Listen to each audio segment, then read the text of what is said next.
What if I told you that one of the most controversial chemicals in the modern food supply is now being discussed as a matter of national security? And what if that shift is not really about protecting your health, but about protecting the system that depends on it? In today's episode of Dr. Osborne's Zone, I sit down with Dr. Sina McCullough for a conversation that every American needs to hear.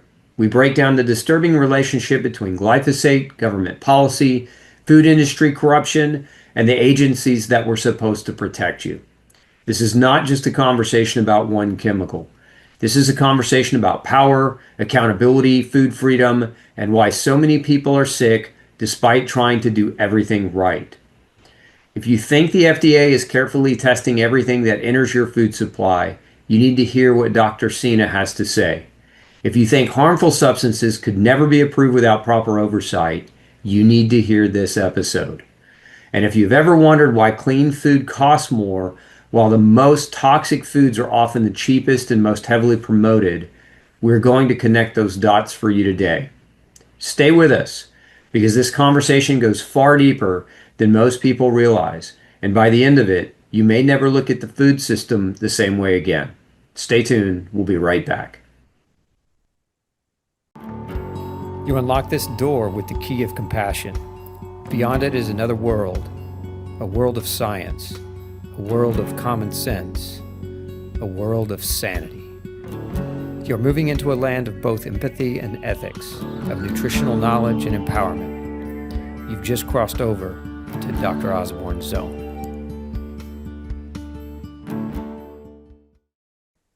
Welcome to Dr. Osborne's Zone, everybody. Today I've got a wonderful guest for you. Dr. Sina McCullough, author of Hands Off My Food, is joining us today. And she's not only just a brilliant mind, but she's also in the back ends of the political advocacy of helping us shape the future of policy potentially toward real food. And so I just want to say thank you, Dr. McCullough, for being here with me today.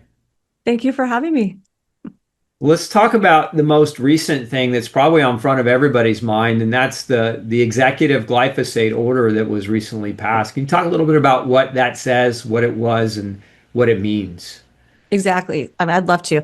So on February 18th, President Trump signed an executive order. It was titled Promoting the National Defense by Ensuring an Adequate Supply of Elemental Phosphorus and Glyphosate-based herbicides. So this executive order effectively shifts the classification of glyphosate, which most people know of glyphosate as Roundup, right? It's sprayed on lawns, it's sprayed at parks, school grounds. It's the most widely used herbicide in the world, particularly on our food crops. So this executive order shifted the classification of glyphosate from a purely agricultural tool to a matter of national security. So now glyphosate is essentially enshrined as part of our national defense. And the executive order probably gives glyphosate immunity. So it means that the companies that are producing these glyphosate containing pesticides probably can't be held liable for damages or even penalized.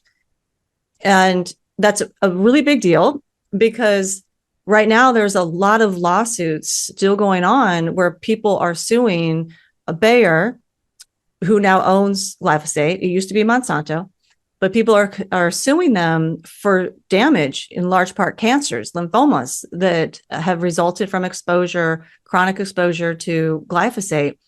And what happened was, at least this is what we're speculating happened, just before this executive order came out, Bayer actually announced that if these lawsuits didn't stop, they were going to go bankrupt. So the thought is that Trump stepped in and did this executive order to protect Bayer from going bankrupt. Because you got to remember, Bayer doesn't just produce glyphosate, they produce medications as well, for example. So you can imagine it's midterms are coming up, right? Elections are coming up.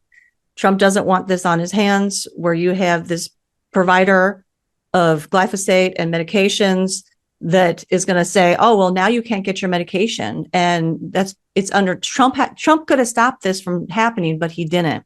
right? So there's also this political aspect of it.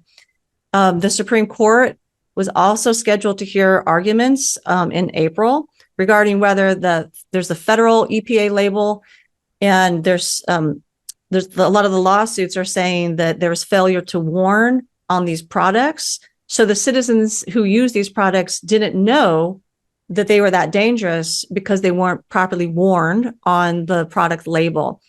And that's basically the foundation of these lawsuits. Well, what they're saying is that there's this federal EPA label, and that preempts the state laws. So there's nothing they can do about it because the EPA has the final say of what goes on these labels. So April 27th is when the Supreme Court was actually supposed to hear the arguments. And now that there's this national security justification to the rule, they're thinking that that's going to supersede that, because now somebody like Bayer can say, well, the president said, I have to keep producing glyphosate regardless of what the courts say, because it's for our, quote, national defense.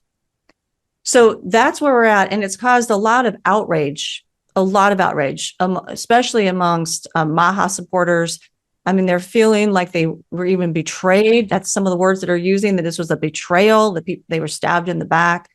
But my take on it is a little bit different. So I don't know if we want to walk into that, or. Yeah, maybe, because what you're describing does sound a little bit like a betrayal. It does sound like, here we elected someone who on his ticket had promised to put health of Americans as a priority. And I just think about, okay, what's the national security emergency?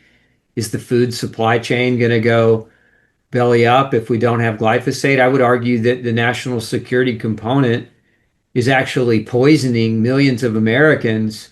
And so national security is greater of a threat when you're poisoning people who serve in our military, who are there to, defend and protect our sovereignty, but also when you're destroying the livelihood and the lives of children and babies that are, being fed this stuff that we know is a poison. I mean, how many billions of dollars in settlements has Bayer already paid out because they were found to be guilty by juries in these lawsuits. So we know it's no longer, a theory. And then recently there was also the retraction of the main safety paper, right? That there was the discovery that Monsanto, or now Bayer's own scientists, wrote the paper saying how safe and wonderful it was.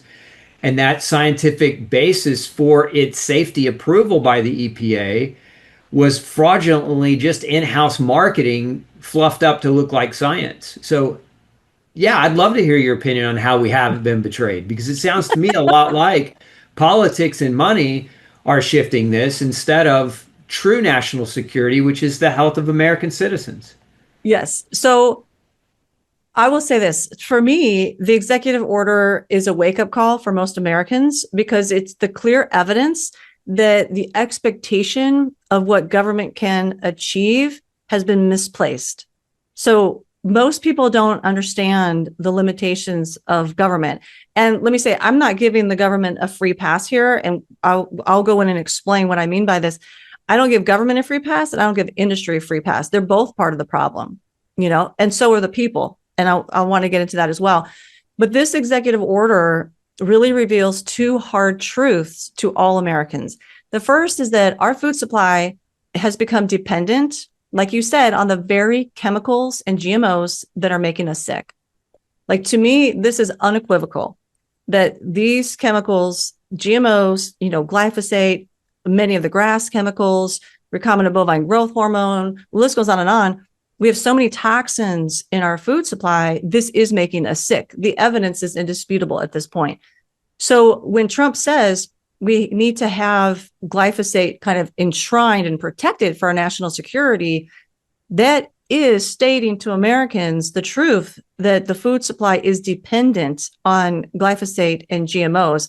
And we can get into that as well. But my second point, the hard truth that this executive order has revealed, is that our food system is so complex that even let's give Kennedy the benefit of the doubt and say he has the good intentions. And that when he ran on the platform of we're going to get glyphosate out of the system, well, when you get into Washington and you understand how complex the government has become and how complex the food system itself is, your good intentions get tangled in those tentacles of government because government is functionally limited. So, for example, about 80% of current row crop farmers are dependent on glyphosate. I mean, we have a system that has been set up where we incentivize farmers to grow these monocrops, what we call these row crops, particularly corn, soybeans, wheat, rice, and cotton. These are the 5 most subsidized crops. So 90% of all farm subsidies go to those 5 crops. Well, what do those crops have in common? I mean, corn, soy, those are genetically engineered crops to withstand glyphosate. So what that means is they've engineered the genetics of those crops so that they can take this herbicide, spray it directly on the plant and not kill it. Okay, so the GMO crop and glyphosate go hand in hand. And what I'm saying is most of our farmers are planting these subsidized crops. Why? Because they're incentivized by the government. The government pays them to plant those crops. They guarantee a income. Farming is a very risky business. You have very small profit margins. You can lose your whole crop in a season, drought, pest, insects, you name it. So if a government comes in, it's going to be and offers these farmers a guaranteed income, it is difficult for them to say no. So the farmers are incentivized to grow these crops. Consequently, we have most of our farmers are growing these crops that are dependent on both GMOs and pesticides. If you say we're going to ban glyphosate overnight, we're going to ban it. The issue that Trump is bringing up, and again, I'm not defending this, right? I don't want these monocrops, but I'm trying to help you understand what he's saying. The issue that he's bringing up is that we could have an economic crisis because our food supply is dependent on those chemicals. So they can't just stop using them. They plant these crops specifically designed to tolerate that herbicide, glyphosate.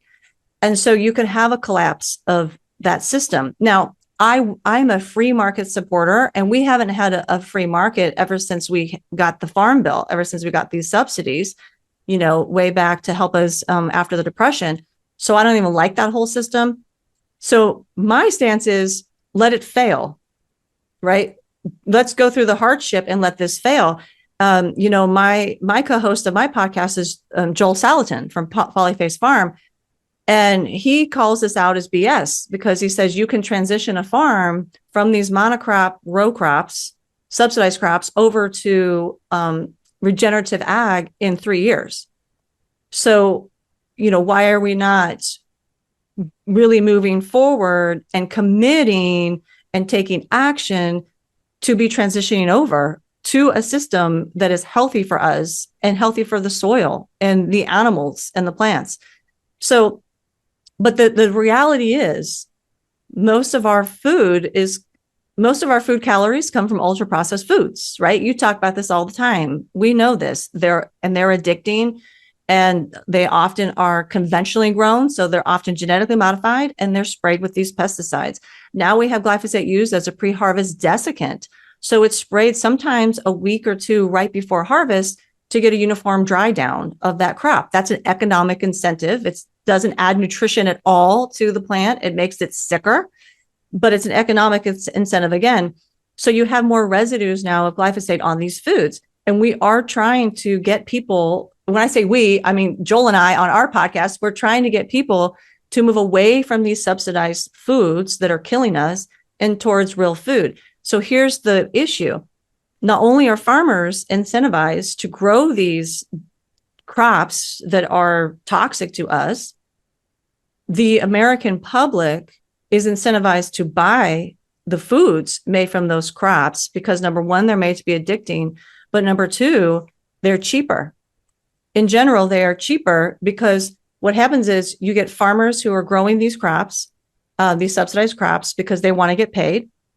There's too much of them grown, so there's too much of a surplus. It drives down the cost of the crop. So then we have all these cheap crops on our hands. And what does the government do with it? Well, some of it is converted to ethanol. So we have corn converted to ethanol. Some of it's exported. Some of it's processed into cheap feed stuff to feed the livestock that we then eat. So that again is toxic to us. And some of it is converted into cheap synthetic byproducts in labs. The perfect example is high fructose corn syrup. That's how we got high fructose corn syrup. It was created because of this byproduct of this government propped up system that is killing us. High fructose corn syrup actually was determined to be GRAS, generally recognized as safe, meaning the FDA never actually tested it for safety. There wasn't long-term testing done. The FDA doesn't monitor the use of it. They don't track it. The chemical companies that make high fructose corn syrup, they themselves determine that it's safe for us to consume. So that's the GRAS loophole. So because it's cheap and because it's allowed on the market, even though it shouldn't have been, which, by the way, there's actually a citizen's petition right now from a former FDA official asking to ban high fructose corn syrup because how damaging it is. It should have never been approved. He wants it degrassed. But so my point is, high fructose corn syrup is a perfect example of how they're incentivizing us to consume these foods because it's cheap. So companies started to replace real sugar, like cane sugar, in foods, and they replaced it with high fructose corn syrup because it was cheaper. And not only, there's multiple ways in which it's cheaper. Number one, I just explained, farm subsidies make high fructose corn syrup cheaper. But number two, also in the Farm Bill, there's sugar protection. So what they wanted to do was make sure that they protected the cane sugar growers, and so like to guarantee them a profit. So what they did was they would tax imports, sugar imports coming into the United States. But in the 2008 Farm Bill, they added a sugar to ethanol program. So they would control the supply by burning it as fuel. That would increase the price. So they completely have distorted the market. And if they had stepped out of it, high fructose corn syrup would have cost more money and the cane sugar would have been less expensive. So they incentivized the business to change the type of ingredient inputs they're using. And then we're incentivized to buy it, not only because it's addicting, but in general, it's cheaper. Like it's much cheaper to buy processed food than organic food in the grocery store. So the people are also part of this problem. So yeah, be outraged, right? Be disappointed, feel betrayed, but don't sit in that space. As you know, that's not a healthy space to sit in. We are empowered when we realize our role and the government's limitations, because then we can come up with the solutions of what to do next. And part of our role in this is that we are buying those foods, right? This system of dependency on GMOs and pesticides, particularly glyphosate, wasn't all driven by the government or the companies. We are in there purchasing those foods. They are in the vast majority of processed foods. So we need to use our buying power to help shift the system. And that's actually, I don't know if you want to go into this, but that's actually our role. I mean, do we want to talk about a little bit of the history of how we got there, or where do you want to go? Yeah, I mean, I think, well, I'll vent first. It's healthy to So what I just heard you say in plain English is that the government steals our tax dollars to fund a farming system that they manipulate the outcome to be very poisonous for the taxpayer. Yes. And then they also take our tax dollars to fund the education system that's supposed to teach people about what is and what isn't healthy. They take our tax dollars to fund research that's supposed to be honest with scientific integrity, but instead publish marketing fluff pieces from companies who stand to gain billions of dollars through tax subsidies that they're taking from us to do the research, and then they lie to us about the research, yeah, we should be pissed off. Um, because where does it end? This is maybe where you have a better solution and you've thought this through. Certainly, we spend with our dollars, but I mean, part of, and I'm just going to be the devil's advocate here, so forgive me. Part of that is food is expensive. And in the last 5 years, it's doubled and tripled in many cases, depending on what you're buying. So, in some extent, they've taxed us into this poisoned healthcare position Mhm. where we're sick and fundamentally can't work as well, can't think as well. Um, and they've increased the cost of actual food, not poison, but actual food on purpose. And they've left us in a state where we have to decide whether or not this month maybe we're going to pay our electric bill, or maybe we're going to pay our house note or car note, or maybe we don't need an internet connection this month so that we can buy actual food that doesn't poison our damn families.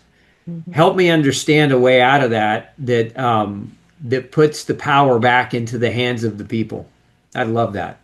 Yeah, I love that. And what an interesting position for me to be in, because usually Joel and I are railing against the government. So, but you're doing it for me.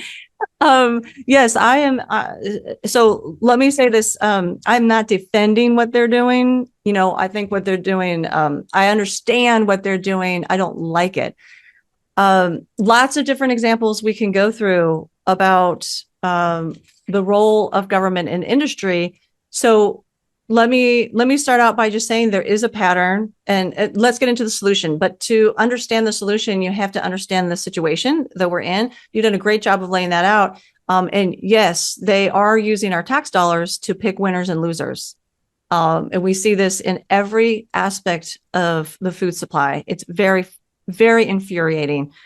Usually what happens, and this is, we can look at the GMO story, we can look at the glyphosate story, we can look at the story of RBGH. It's the same pattern every time. So the pattern goes like this.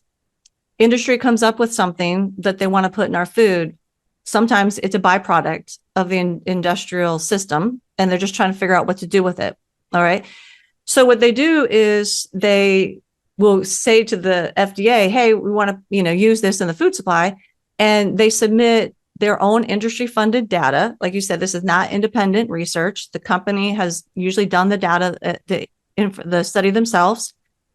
Oftentimes, these are short-term studies. Oftentimes, they're done on rats, and maybe it's one or two studies at the most, and they're not actually looking at long-term effects of these chemicals. Sometimes they just give the FDA summary data. So they're not even giving the FDA the raw data. And, you can skew any kind of data. I mean, you and I are both researchers. You know how this works. You can skew the statistics any way you want. You can summarize that to your benefit, even if the data showed negative results. So that's given to the FDA. The FDA looks at it in some cases, not in GRAS, but in some cases, and there will always be in these stories a handful of scientists in the FDA that dissent, a handful that stand up and say, no, this can be harmful to humans. So there's no actual consensus, even though the industry says there is safety consensus. Those people who stand up are usually silenced or sometimes fired, definitely harassed. Then what happens in all those products I just mentioned, the regulations in the government have to be changed to suit the product. So for example, when we got GMOs and glyphosate, the technology of being able to spray this herbicide directly on the plant began to fail. Super weeds started to grow. And so they had to put more glyphosate, more poison on our food crops. So instead of the FDA going back to Monsanto, who owned glyphosate at the time, and saying to Monsanto, the technology is not working, you need to revise this technology, because what we're seeing is the amount of glyphosate residue that's on the food crops is above the allowable level. Instead, what happened was the EPA raised the allowable level of pesticide residue, of glyphosate residue, so that the product could stay on the market. Same thing with recombinant bovine growth hormone. That was the first genetically engineered hormone introduced in our food supply, and it was used for economic purposes to increase the milk supply production of cows. It was not for a nutritive benefit whatsoever. It actually made the cows sicker, which gave us sick milk and sick people. Well, what happened was when farmers started to use RBGH, in their cows, they developed things like mastitis or inflammation of the mammary gland. It's very painful for a cow to have mastitis. I know women who breastfeed or have breastfed and they got mastitis. It's very painful. So when the cow has mastitis, it can increase the amount of blood and pus that goes into the milk. And so the farmer has to treat the cow with antibiotics. And when they do that, some of the antibiotic residue ends up in the milk. What happened was the amount of antibiotic residue in the milk was above the level that the FDA allows. So once again, the FDA did not go to Monsanto, who was the maker of RBGH, and say, hey, change the product. They simply raised the allowable level of antibiotic residue in the milk. So again, they changed regulation to suit industry. And the reason that one of the big reasons that this is allowed to happen is because we do have corruption in these bureaucracies. We have the revolving door. I mean, and I'll name a couple names here just to really emphasize how damaging this revolving door has been and continues to be for our food supply. So in terms of recombinant bovine growth hormone, and again, keep in mind, this is the first ever genetically engineered hormone that was allowed in our food. So you would think there'd be extra caution taken, like take the precautionary principle at least. That is not at all what happened. This genetically engineered hormone was actually made by combining a cow gene with a gene from E. coli. So right then and there, that's a red flag, right? Most people don't realize that. They used E. coli. They forced that bacteria to make that hormone that they then gave to the cow. So as the cows are getting sick, and I mean, some of them are so sick they couldn't even stand in these trials that they were doing. These are experimental trials that they were doing with RBGH, trying to get it pushed through the FDA. So as this was happening, there was just a handful of people that were able to push through its approval to make it end up on our dinner plates. The first was Michael Taylor. He was actually an attorney at Monsanto. And then he was appointed by President Bush to be the FDA Deputy Commissioner of Policy. And if you look at your milk on the label, you'll see something on it that says something similar to FDA states no significant difference in milk from cows treated with artificial growth hormone. The reason we have that there is because of Michael Taylor, who again was the attorney for Monsanto, and it's propaganda. It's designed for the consumer to trust that milk because the FDA is saying, oh, even though we give these cows growth hormone that's artificial, genetically engineered, the milk is identical. So trust it, right? That's pure propaganda. It came from him. Then we have Dr. Margaret Miller. She's the one that raised the allowable level of antibiotic in milk. Well, she was actually a lab supervisor at Monsanto where she actually worked on recombinant bovine growth hormone. Then George Bush appointed her to the FDA, where she oversaw the division that actually evaluated the same research on RBGH that she herself conducted while she worked at Monsanto. Then the third person is the primary reviewer of RBGH was Dr. Susan Session. She actually worked as she was a grad student at Cornell.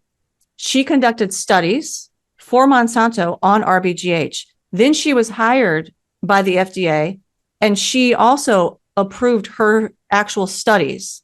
Like she reviewed her actual studies that she did at Cornell to tell the FDA, yes, this product is safe. And she was actually still publishing articles, peer-reviewed articles in support of Monsanto and RBGH while she was an employee for the FDA.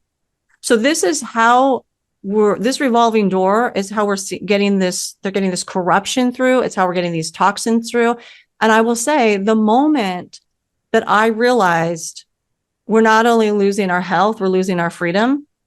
Because all of this you can find. If you search online, you can find all of this in the government's actual documents. It's not hidden. It's out there for anyone to see. But the moment I realized that we were losing our freedom is the moment that I learned that while RBGH was in the experimental trial phase, right? That's when you're out there in these field trials and you're trying to determine, is this genetically engineered hormone in our food supply safe for us? Okay, so understand that this is before it got approved for use in our food supply.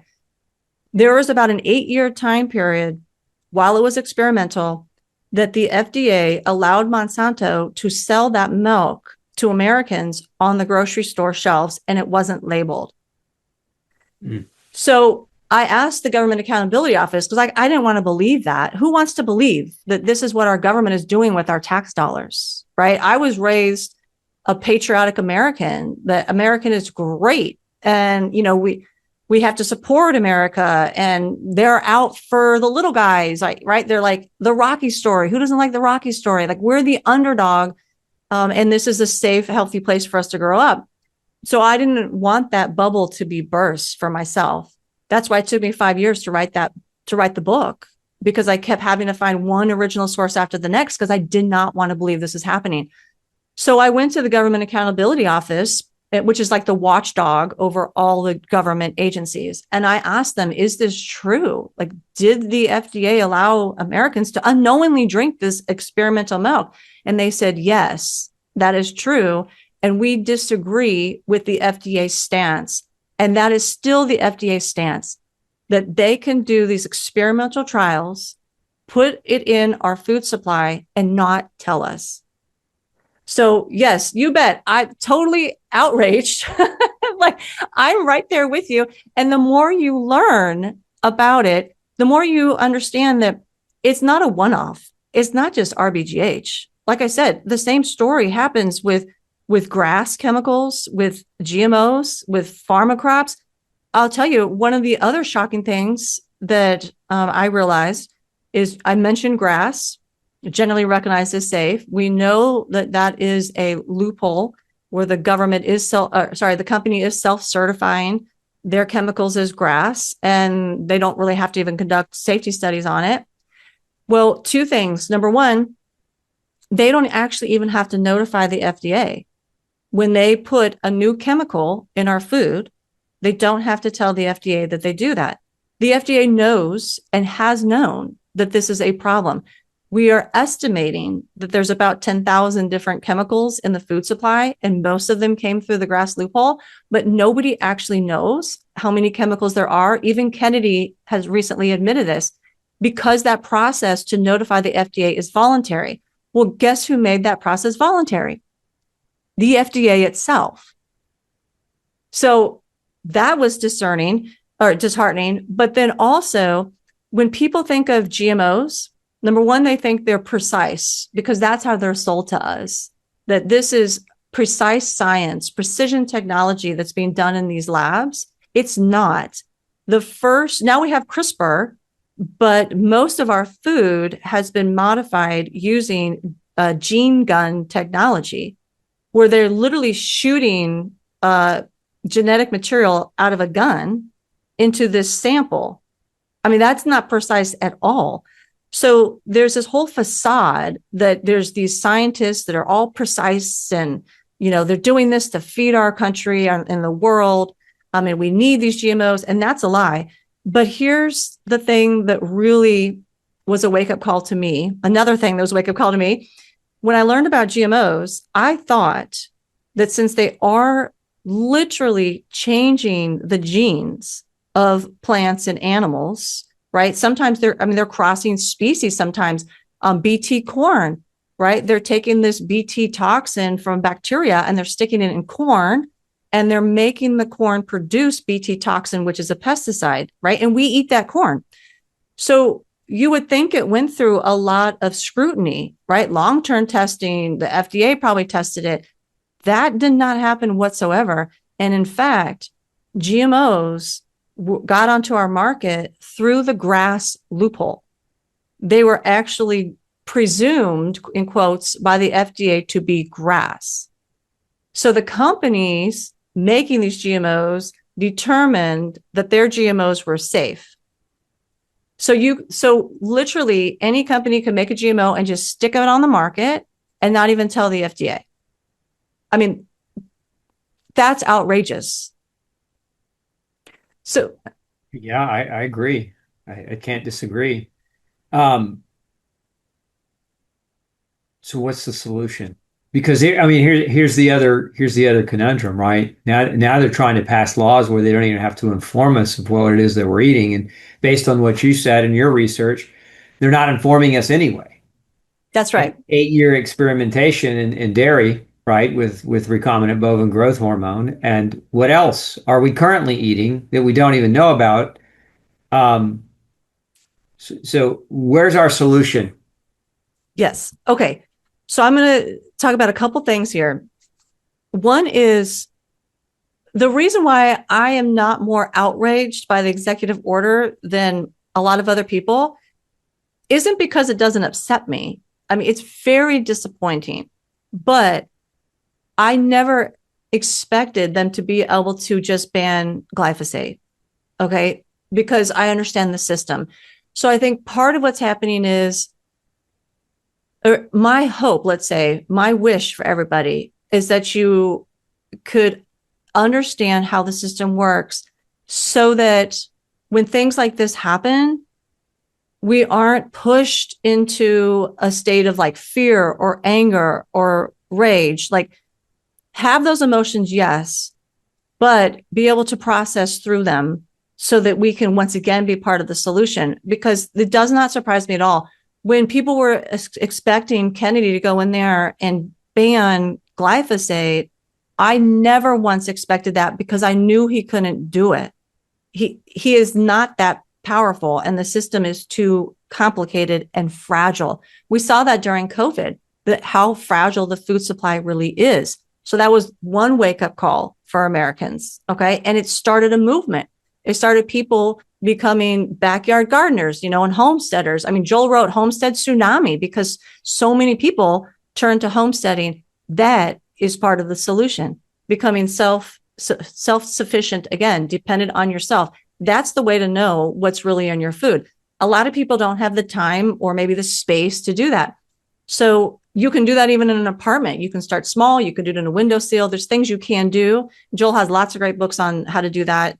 But that's one thing you can do. You can support local farmers. So you can literally do a search online and find out who are the farmers in your area. You can go to their farms and see how they're farming and support the ones. I say feed the good and feed the good and starve the bad. That goes for farmers and companies, candidates across the board. If you don't have any local farmers in your area, there's a lot of great farmers that now ship nationally. Polyface does this. Alder Springs Ranch does that. He's out of, I believe, Idaho. Lots of great options where you can now, purchase things online if you're like in a food desert, for example. But that's number one, is understand how the system works. And that's what my book is designed to do in part. It's teaching you how we got here. It's pulling back this curtain to let you know this is what's actually happening in the food. This is like an insider's look, and then what we can do about it. So don't let them have that power, right? Don't let them shift you from your base. And, betrayed is a really strong word. I never felt betrayed by it. I know this is a little bit of semantics, but you and I are both really into health. And I don't think it's healthy to shift into fight or flight when we don't need to. There's no tiger chasing us here.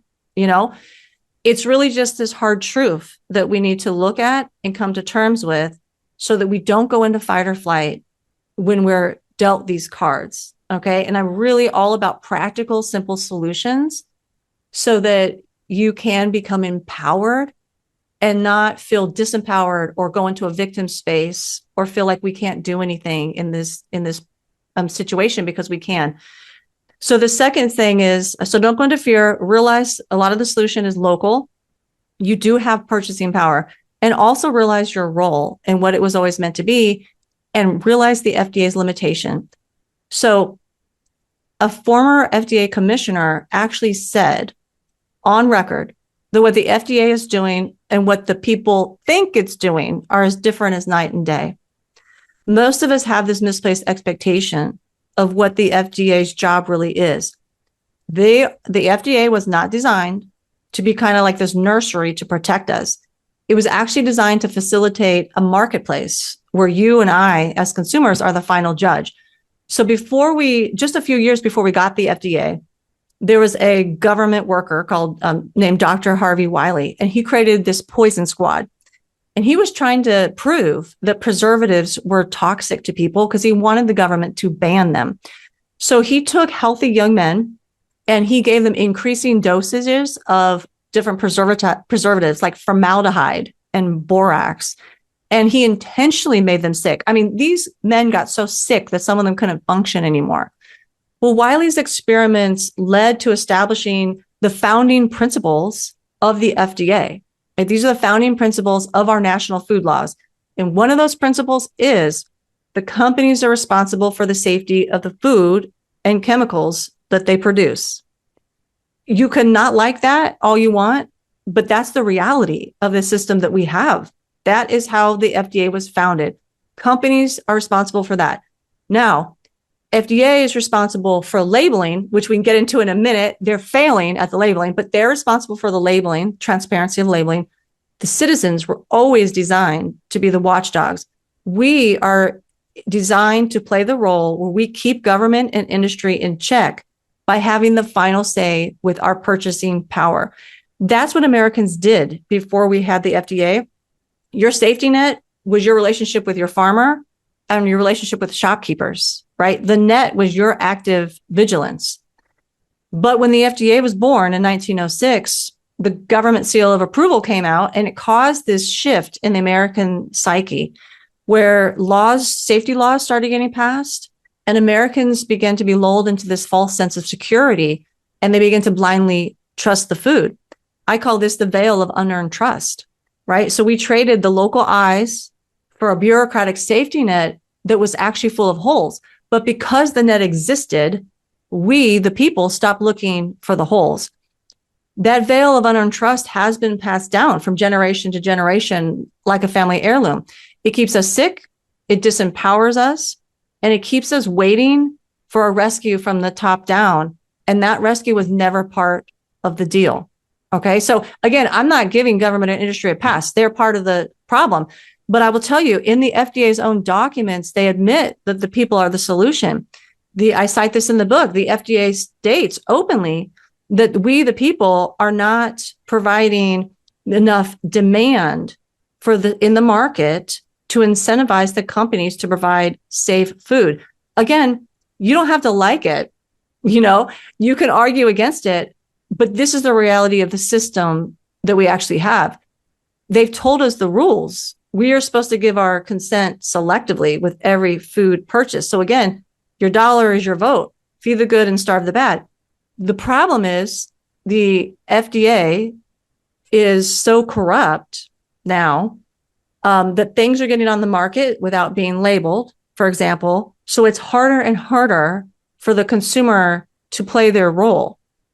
So that's. What are we're paying taxes to an agency to do what? So they're stealing our money to not protect us. That's right. They told us in their own documents they're not there to protect us anyway. So what the hell's the point of the FDA?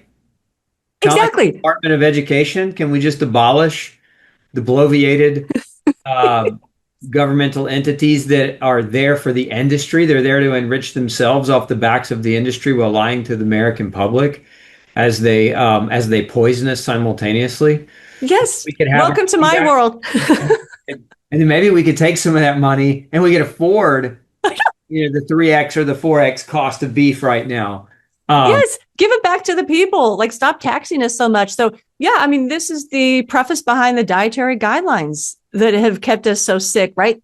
That's an industry-sponsored guideline right? Who else in the world would put at the base of the pyramid all these grains and processed foods? Like, when they first came out with these guidelines and they're trying to figure out how to translate them to Americans of what you should eat every day, do you know their recommendation was 13 slices of bread?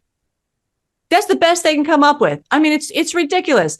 So yes, and that's funded by our tax dollars too, So yeah, they use our tax dollars to keep us sick. They keep it so that's not transparent while they're telling us their taglines of, we're here to keep you safe, No, they are not.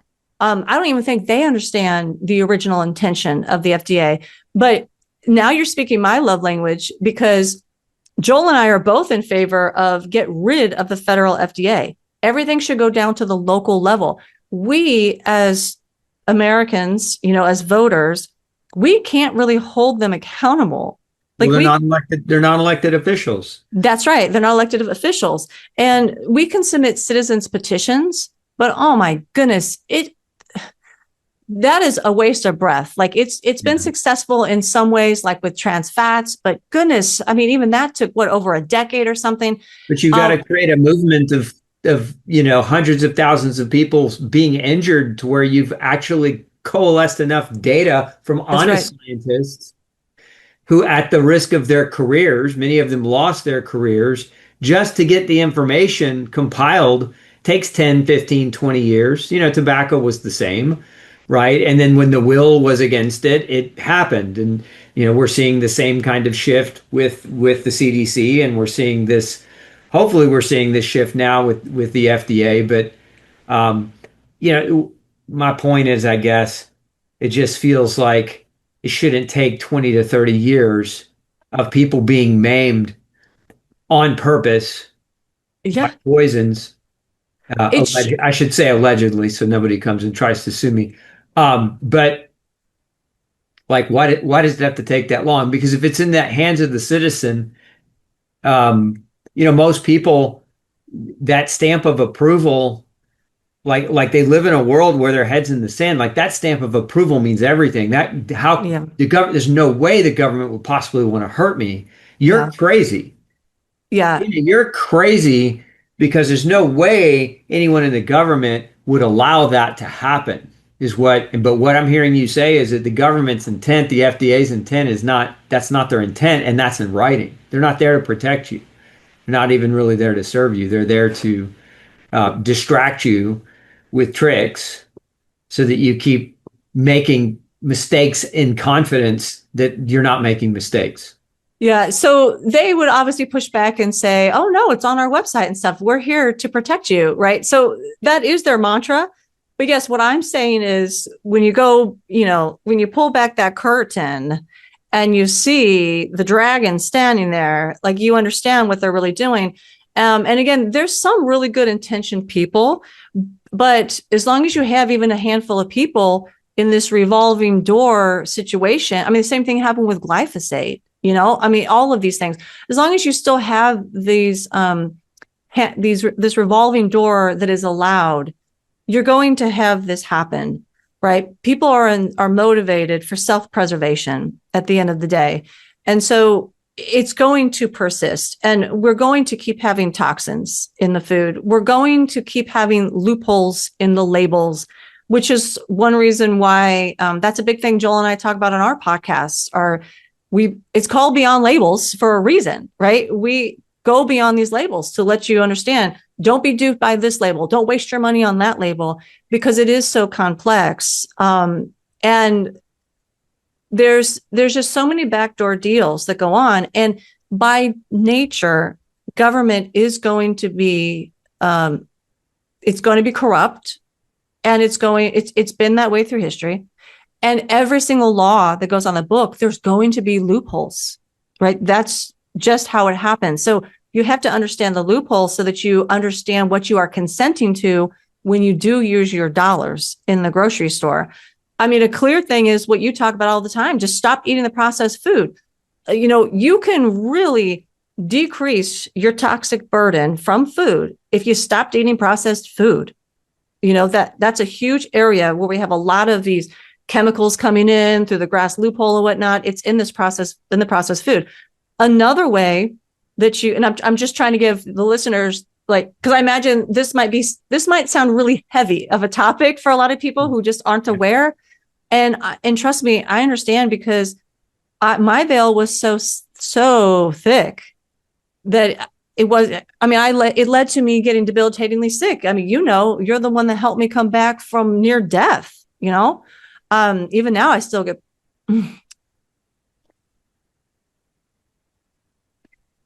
just so grateful,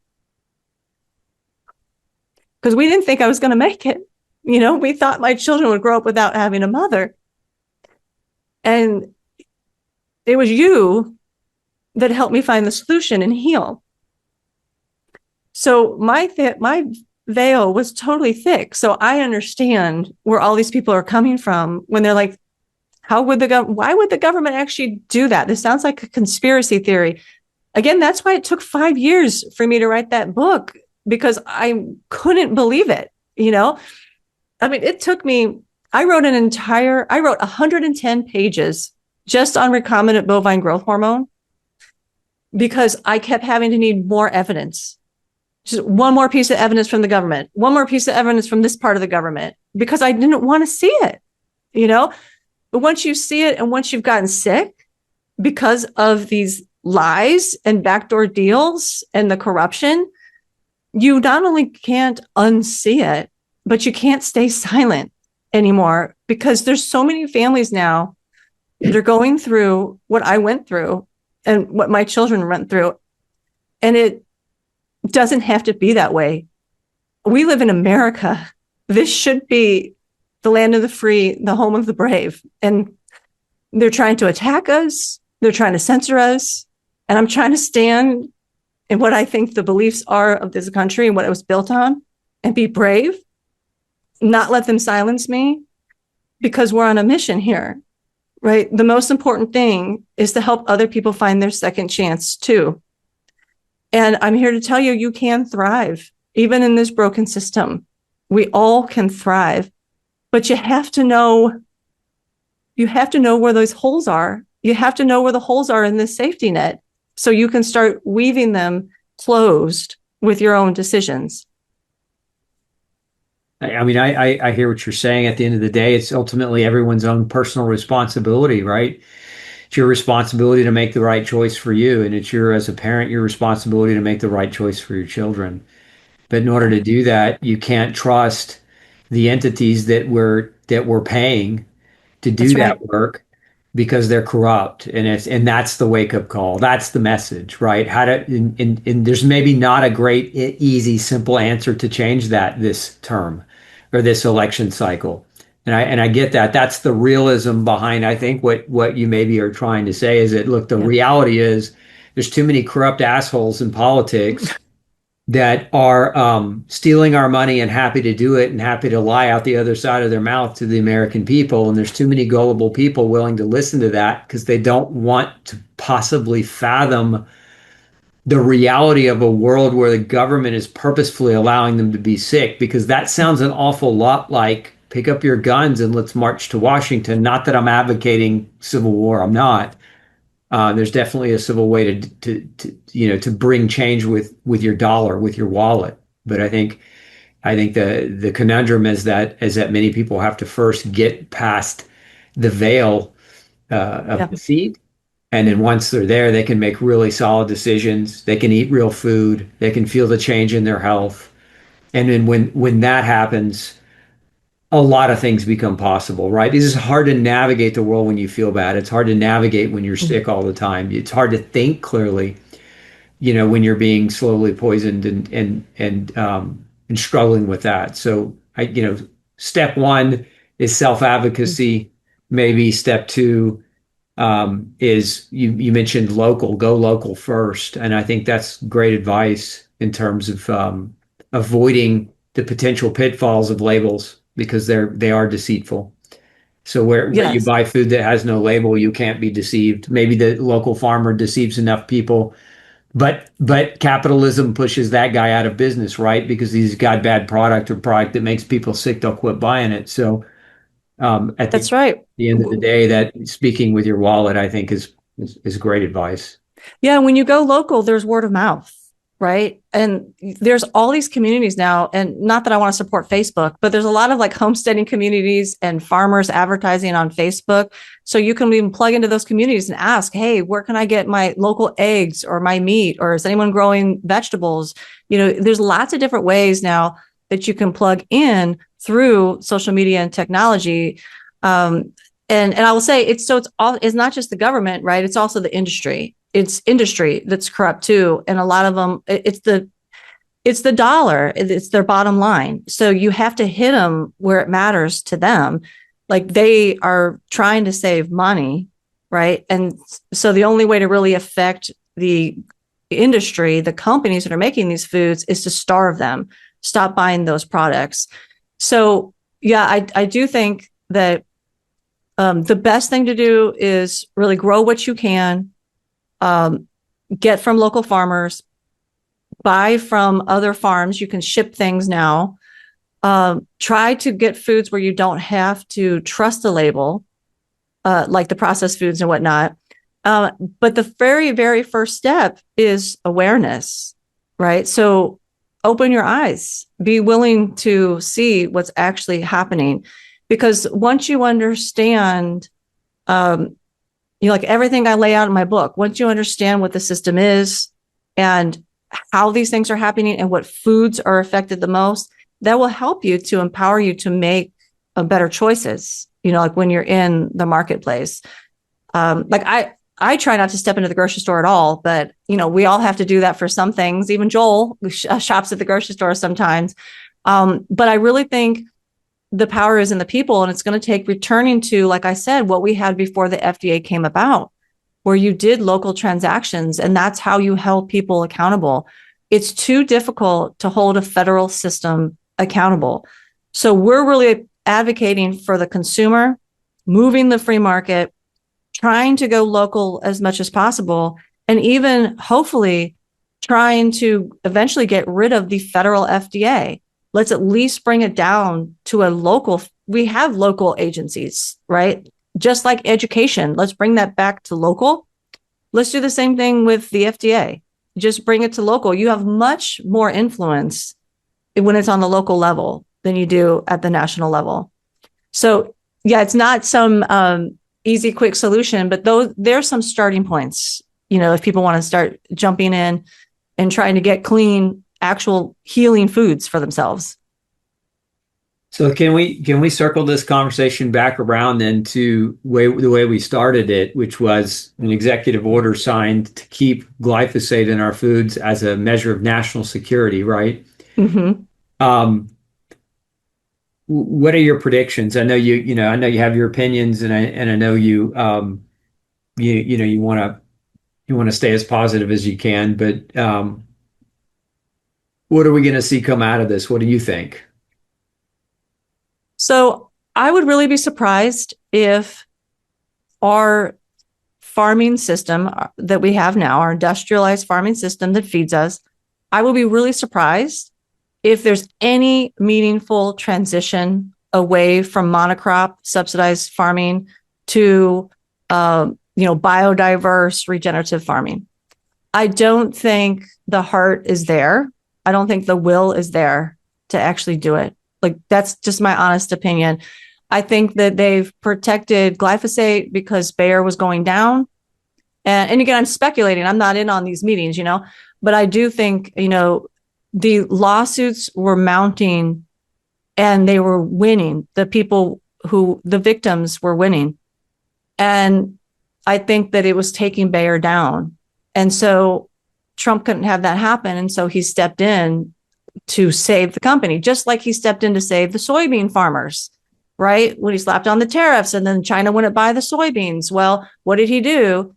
He went and gave a bailout again to the soybean farmers. He just gave a bailout to Bayer. So it's the same pattern over and over in our system. Yeah. It's too big to fail.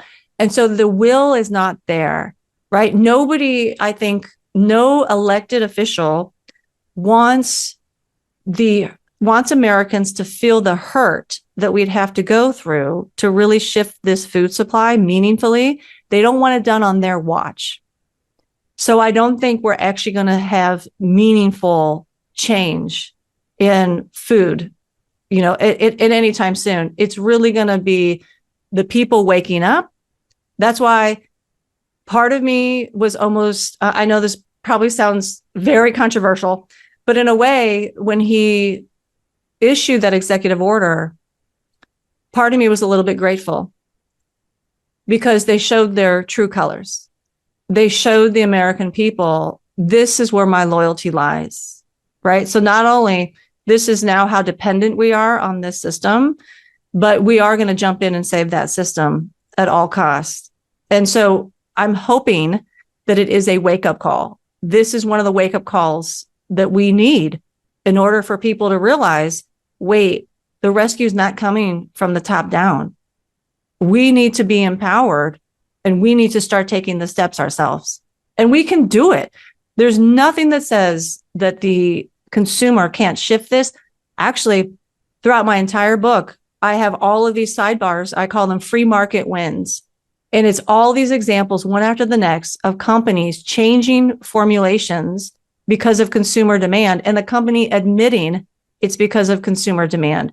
So there is a precedent behind this. We can actually make the food healthier with our food choices, and we could do it faster than government can. Government is actually inherently designed to be slow, right? From the founding of our country, it was designed to be slow so that you don't have people just coming in and making these radical changes, I mean, now executive orders, that's a whole nother story. But the system itself, the FDA itself, is designed to be slow so you don't have radicals come in and change it, right? At a whim. So understand too, that happens. People wanted Kennedy to jump in that system and change things overnight. Because I know how the system works and was intended to work from the beginning, I never had that misplaced expectation. He was never going to be able to do that. Even things that people praise him for now, like getting companies to voluntarily start phasing out synthetic food dyes, that lulls people back into this false sense of security because, they're going to be replacing them with what they say are like natural dyes. Oh my goodness, look into natural dyes. Many of them are contaminated with heavy metals, and there's an allowable level of heavy metals that the FDA grants in these. And there's actually a heavy metal added to some turmeric supplements to make it look more yellowy. Sometimes turmeric comes and the root is moldy. And what do? They add this heavy metal onto it to make it shine again. I mean, that's documented that happens. So, we're replacing them with these quote unquote natural colorings, which also, by the way, can be highly processed with things like hexane, all these industrial solvents. So they're not what people think of as natural. So again, this is another mislabeling that's just a marketing ploy. They are not natural. But now people are rejoicing that, oh, yay, our food's not going to have these synthetic chemicals in them. It's still going to have some toxic dyes in it, even if it's labeled as natural. So he can't do what people want him to do. And that's part on us, part on them for promising something that they can't deliver, right? But it's part on us for not understanding their limitations. So Well, go ahead. yeah. To their credit, I look at the new food guide pyramid, and that's all you need to read. To the credit of Kennedy's group, eat real food. Eat real food. You want an answer? Eat real food.